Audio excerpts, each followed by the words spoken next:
Nagluto nga pala ako ng dinner para sa mga bossing ko. Gusto ko lang naman malaman nyo na hindi sila katulad sa atin na pinagsama ang gulay at karne para isang lutuan lang. Masyado nga silang magastos pero ito talaga yung kanilang kinalakihan. Kaya sa araw-araw sa kanilang dinner, ang dami-dami kong niluluto. Nga pala nila nang magkasama ang gulay at karne kaya pinaghihiwalay ko dahil yan ang sabi ng bossing ko. Syempre, silang masusunod.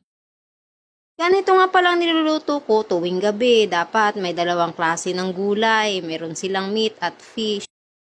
Siyempre, hindi ko nasama yung soup dahil nga nasa kaldero pa. Ito nga pala yung dinner nila gabi-gabi kaya medyo marami-rami nga ang aking niluluto pero sanay na rin ako.